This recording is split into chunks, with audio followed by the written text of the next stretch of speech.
Welcome to Life, Lessons, and Laughter with your host, Glenn Ambrose.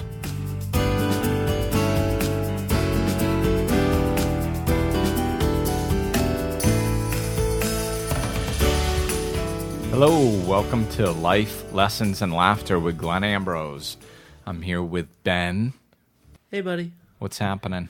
Not much. No mucho, just doing a podcast. Just doing the podcast. So today we are going to talk about fear and overcoming it. Not fear and sitting in it, because that would suck. Right. Yeah. So, Okay. so we're gonna first. I want to get a good view, like an overview of what I'm talking about. So, basically, there's two core emotions: love and fear, and everything comes out of those. So everything, all the emotions that we feel that are negative come from fear, and all the emotions that we feel that are positive come from love. So it's all a different version of it. So a lot of times when we're making a decision, we need to figure out if we're coming from love or coming from fear. So hate is just fear? Yes. Okay. Yes, it is. It comes from fear. You know, there's a reason that somebody would say they hate another person or a situation would be because of some sort of fear that they have, fear that it's going to damage their world, something in their world. It could be a fear that it's going to affect your sense of security. It could be a fear that it's going to affect your relationship with somebody that you have, your personal safety. There's always a fear associated with it. You know, that would make it could be that it's affecting your ego. Somebody takes a shot at your ego, all of a sudden you hate them for it. You know, so yeah, that's a version of fear. There's some sort of fear underneath it all. And that's what we need to get clarity on. If we want to live a productive life, heading in the right direction towards happiness and peace and finding our true self and walking in the direction of what's going to make you happy, which is basically being your true self. If you want to walk in that direction, you need to make your decisions out of love. If you make them out of fear, you're just going to be putting up walls and blocking yourself from things that you could achieve or things that could make you happy, you know. So to get clarity on that, you know, you have to really be able to be honest with yourself and look at that stuff. So if I'm looking at like one that's kind of obvious is changing a job. You know, lots of people stay in their jobs because of fear.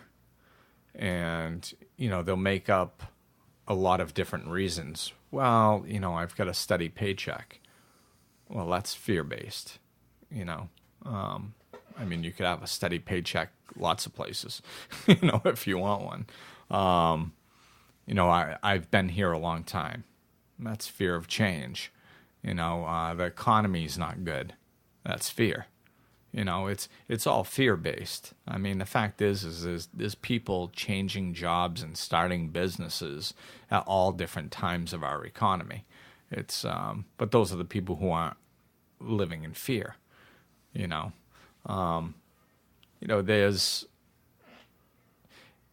that doesn't mean that you always go run and change your job every time you don't like something. You know, obviously, I mean, you have to make some decent decisions and weigh out the options. And if you want to make a move, then you make a move intelligently. You know, you don't just run and quit a job because you don't want to live in fear. That's irresponsible. Right. So the fear that you're speaking of sounds pretty deep. It sounds, because usually when I use the word fear, it's like, I'm afraid of snakes. Yeah. I'm deathly afraid of snakes. Horrible. That's not the same thing as, like, that's how I feel like fear is most usually interpreted. Like, I'm afraid of heights. I'm afraid of snakes. I'm afraid of flying. Like, Yeah, those are the ones that people will admit to, right. and they don't try to cover up. I mean, if you were, it's generally not that big of a part of their lives. They can control those fears. If you're afraid of snakes and you lived in a jungle, you would be in a whole new area. Now, you would probably be rationalizing and manipulating situations because of that fear daily. No, I'm not going to go out hunting because I hurt my leg. All kinds of things and it would start affecting your life because it's part of your life. But being afraid of snakes in our society here, whatever, you don't need to deal with it. Right. So the things that we need to deal with on a regular basis are the fears that affect our lives on a daily basis. Right, yeah. So we're talking about like deep emotional fears, or even ones that aren't that big of a deal, but we let them affect us, right? Right, and they don't need to sometimes they're big fears and sometimes they're little ones, but it's, a lot, I've said this before, a lot of living in a healthy way is living in awareness, just living consciously. So if you're conscious of if you're living unconsciously and you're not aware of the fears and they're controlling your decisions, then, that's a problem. Now, if you bring them up into your awareness and you go, oh, I was going to make that decision based in fear. Oh, okay. Well, I'm not going to do that. A lot of times we'll make the correct decision when we're aware of it, especially when it comes to the little fears. The big fears are more difficult. Fear of insecurity. Like I said, like quitting a job or moving to another job, that can be a big undertaking. But I mean, the fact is if you don't like your job, if you were to start working on leaving your job, say, honestly, it could be a month, it could be 2 months, but if you're still there after a year, 2 years, there's really no reason for you to be there. If you don't like your job and you want to change it, after a 2-year period, you're just there because of fear. You could have set things in motion. There are things that you can do to ensure that you're not just leaping from one job into unemployment, generally over a period of time, if you're living consciously. But if you're living unconsciously, then, we wake up 20 years later in the same job that we hated, and we're like, oh, I had to. No, you didn't have to. You felt you had to, but it was just the fear underneath, And a lot of those decisions, so the opposite of that decision, living in fear, is making your decisions out of love. And that's, so, it really helps if you have both sides of the coin. So you can compare the two and see the dramatic difference. So if you're sitting there, we discussed a little bit what fear looks like. Making a decision out of love would look like, what, I'm not happy at this job. I love myself too much to sit in a situation 8, 10, 12 hours a day that makes me unhappy. So I'm going to do what it takes to find another option and get out of this. So that's making a decision out of love, self-love. So that's the kind of the difference in that scenario. I love myself too much to stay doing something 8, 10 hours a day that I don't enjoy, or I'm never going to find anything. The economy's too bad. So that's fear and that's love.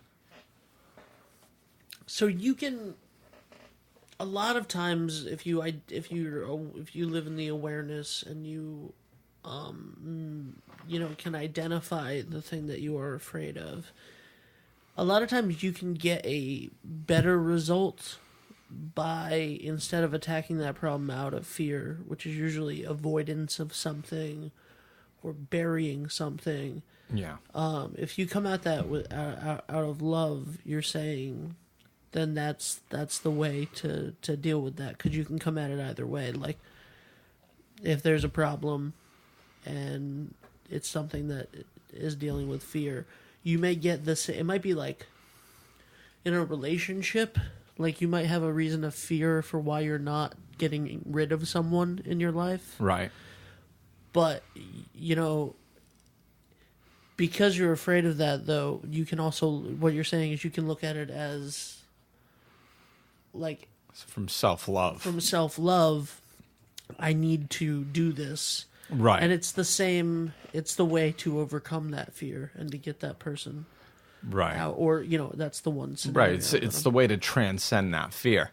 And it's that we kind of stumbled on a very important point right there, too, is generally a lot of times if we're in a situation like a relationship or a job and we have that fear of getting out of it, we'll sit in it until we're so frustrated that we explode, you know, and that's usually when we handle things poorly. You know, I mean, when you explode on your boss and then get fired, or you explode on your spouse or your girlfriend or boyfriend, that's not usually the best way to handle things, obviously. So, but it's because it's coming out of frustration. If it comes out of self-love, if you deal with your life out of self-love instead of waiting until you get frustrated, then you're going to handle the situation a lot better. There's a big difference. You know, telling your boss to go screw themselves as opposed to sitting there going, you know what, thank you for this opportunity. I really appreciate it. I'm moving on to this new job, or, you know, or the relationship. You know what? If only I had known that at 19. It is. That's why I'm talking about fear and love, because if you apply this to all your different decisions, it can affect your life dramatically in a lot of different ways. You know, so why learn 300 tools for 300 different situations? Let's learn one core one and apply it to 300 different situations.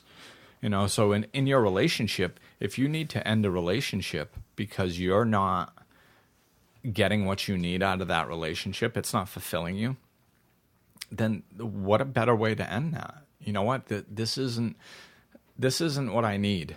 I'm not getting what I need out of this relationship. We need to end this relationship. That's out of self-love. It has nothing to do with the other person. It's not saying the other person is bad. It's not saying that they're not good enough. It's just saying that this isn't working for me, you know? And it depersonalizes it. It's not about the other person. When we come at it out of frustration and it's like, you're not good enough, you're not this, you're not that, I can't do this anymore. Well, then we make it all about them. And it's not about them. You know, it's about us. And, you know, they deserve to have somebody that's going to love them for who they are. And so do we. You know, so to live your life out of self-love, you end up with a lot less victims that way. So what's an easy way to, because most people that aren't aware of their own fear, like you said earlier, like snakes and fires and heights are the things that, you know, it's safe to go, yeah, we're afraid of this. And I'll tell everybody I'm afraid of spiders, because that's not a, you know, but the spiders and snakes? No, I was just, that was an example. I'm not afraid of spiders and snakes. It depends. If it's a big spider, I'm not going anywhere near it. Yeah, I hear you. Like I'm not afraid of like a daddy long legs or something. Okay, good. I was going to judge you. Well, then you should listen to the last two episodes of the podcast. That's why I said it. Not judging, part 1 and 2. I don't remember what I was saying now. Oh, how do you, what is a quick, not a quick, I don't know that like quick is the right word, but what is a surefire, I guess, way to identify those fears? Because it seems like a lot of people don't, you know, because you're acting out of fear unconsciously. Right. So how do you identify, what's an easy way to get introspective and... Well, honestly, there's a lot of different ways. It's really not as hard as it sounds. It's really not. A lot of it is just a matter of slowing down and thinking about it. Asking yourself the question: is this out of fear or is this out of love? But in a very conscious way. If you just sit there and you go, "Oh, is this out of..." The job situation just keeps coming up as a good example. Should I leave this job? And you say, well, no. Is that out of fear? I don't know. That's how our mind works a lot of times. You really got to slow down and take a look at it. So a lot of times just sitting down and being honest with yourself is enough. But the other aspect is talk it over. Talk it over with somebody. You got to get that outside perspective, and be careful who you talk it over with. I always say this, like if you're sitting there, if you're sitting there and you're the primary breadwinner for the family, and you go to your wife and say, "Honey, should I quit my job?" She might go, "Hell no," because she's got something to lose. She's got her own fear of financial security wrapped around that. So that's what you need to be careful of. You need to talk about it with a neutral party. Right. However, I don't think you're encouraging people who are the breadwinner, the sole breadwinner in their family, to quit their job without discussing it with their spouse. No. I mean, once is that what you're doing? Because I'll endorse that right now. Absolutely not. No. Okay. No. I do consider myself a realist. Even though I don't think we need to live out of fear, I also don't think we should be running around quitting our jobs.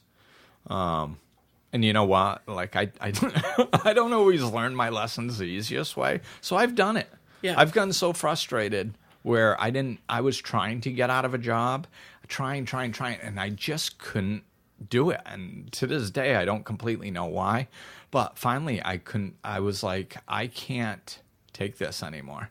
And if I have another work anniversary here, I'm going to lose it. So I'm like, I need to take some sort of action. Even if it's wrong, I need to rock the boat. And I rocked the boat and I left my job and I jumped into another job that was absolutely horrendous. I literally could not bring myself to perform the job duties. So it was just so much against who I am.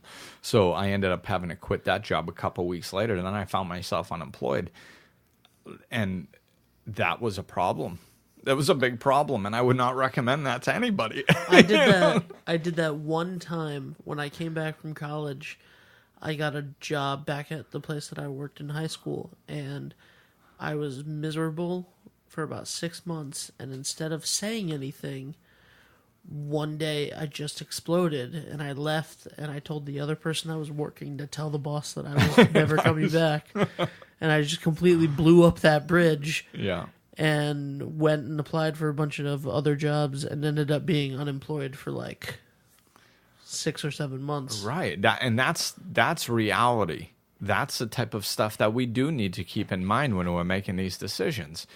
So it's not about that. It's about coming to the decision. First, you need to be able to come to the conclusion in a healthy way. Should you leave this job or should you not?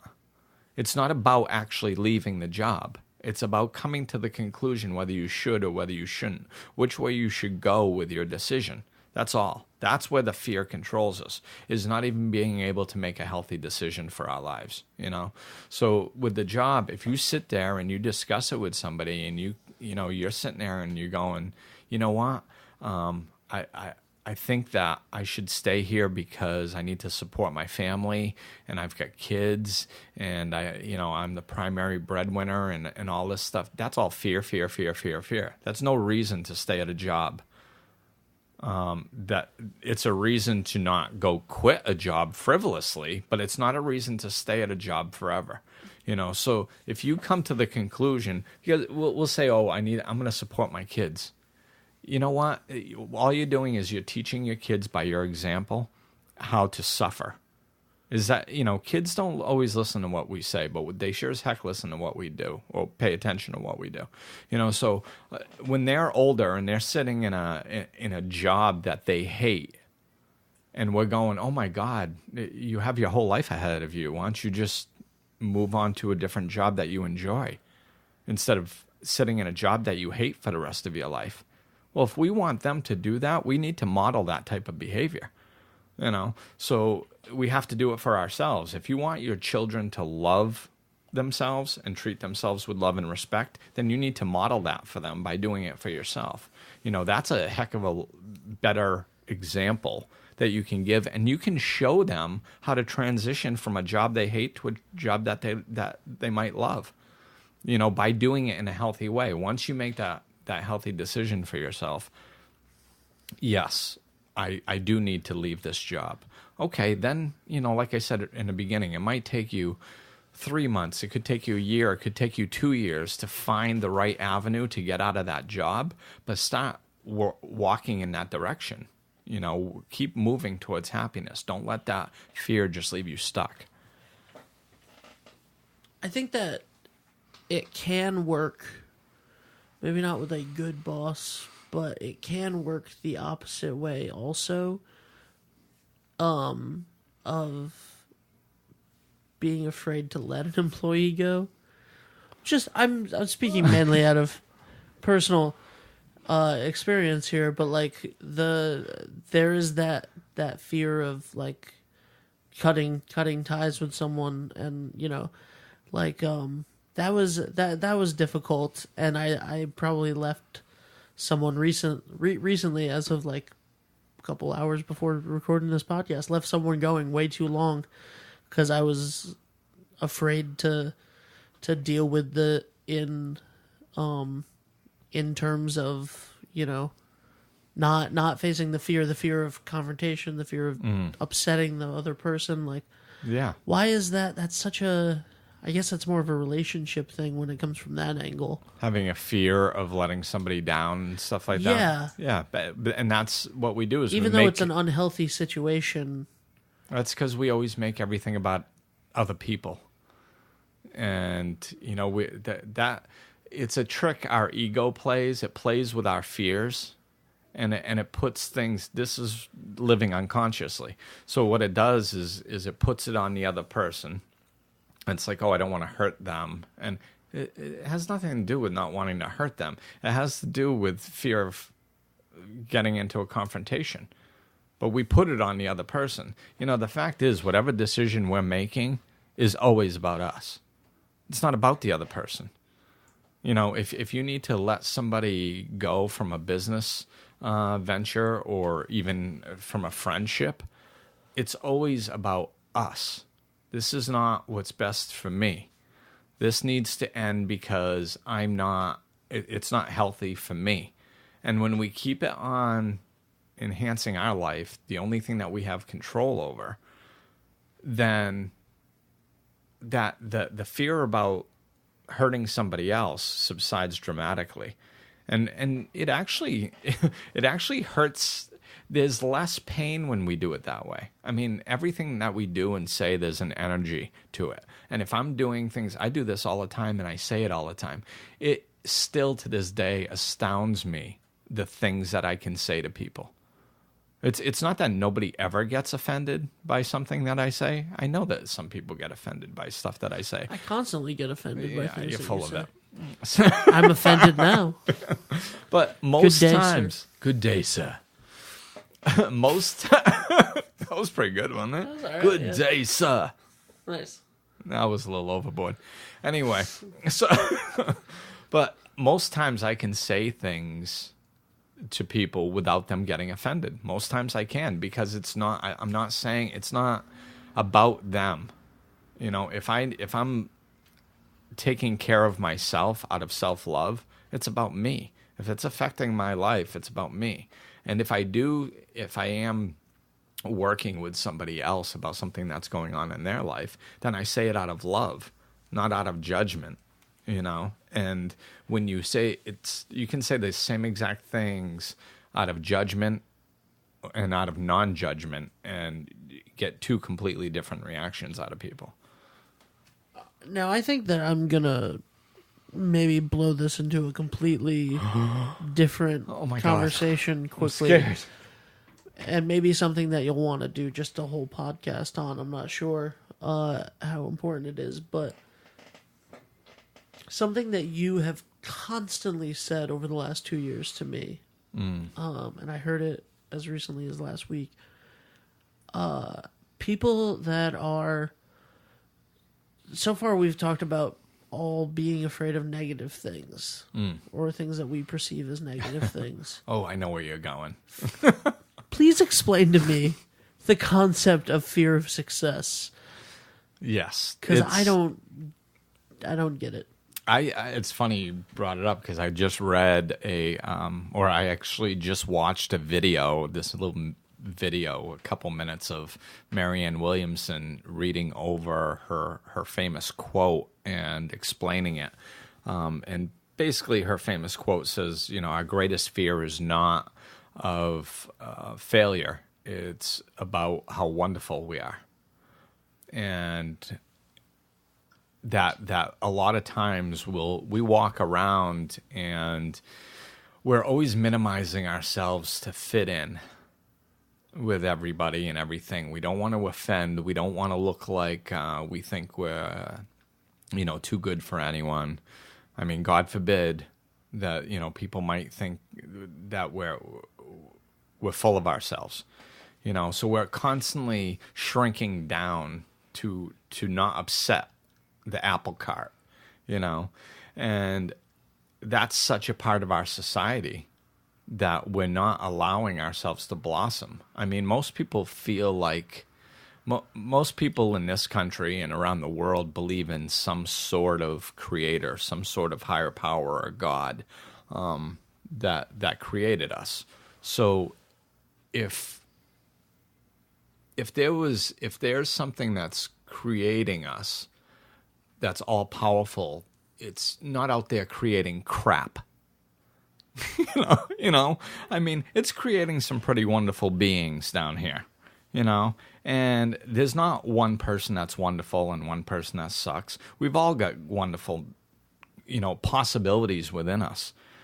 And some people, it's very large on a public scale, and some people it's very small in a more private scale. But we all have wonderful things within us, and that's our greatest fear, is opening up to that and go of how wonderful we might actually be.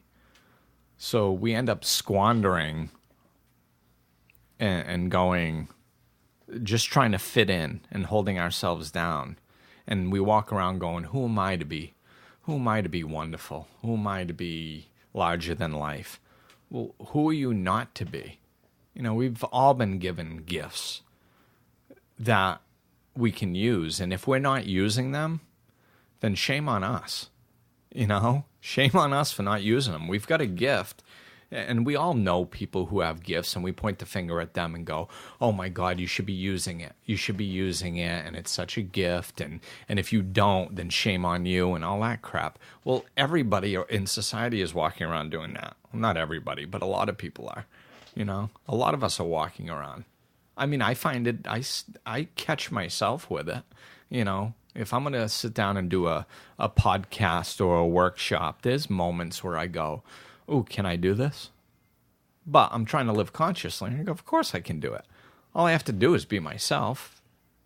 So I'm not putting on a big show. I'm just being me.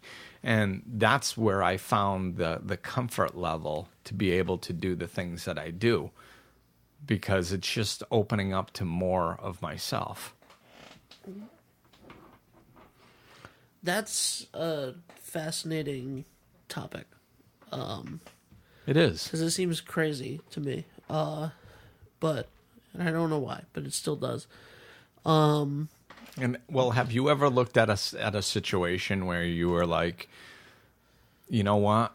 If I land this, like you guys produce.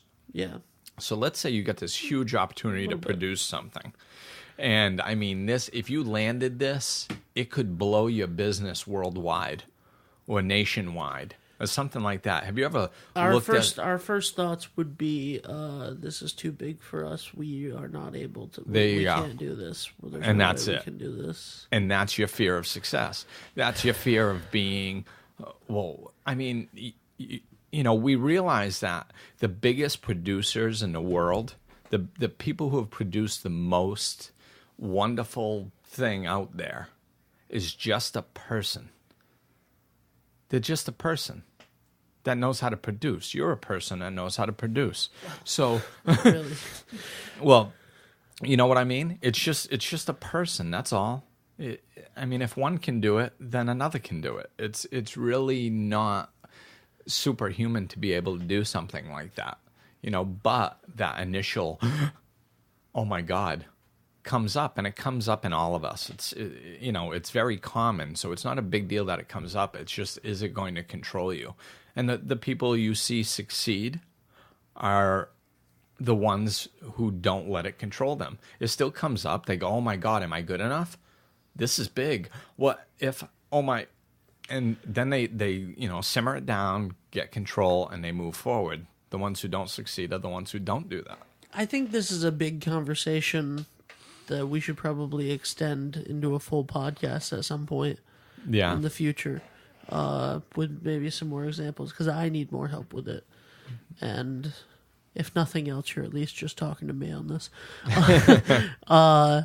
So, fear versus love.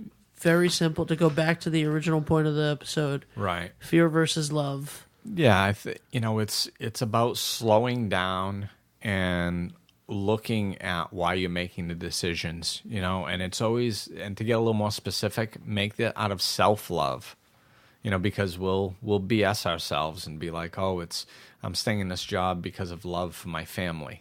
No, that's fear that there's no other way to support them, which there is other ways to support them. So it's out of self-love, get specific, make your decisions out of self-love, talk it over with people. And talk it over with people that are going to give you the honest truth, that don't have the same fear around the same subject as you do.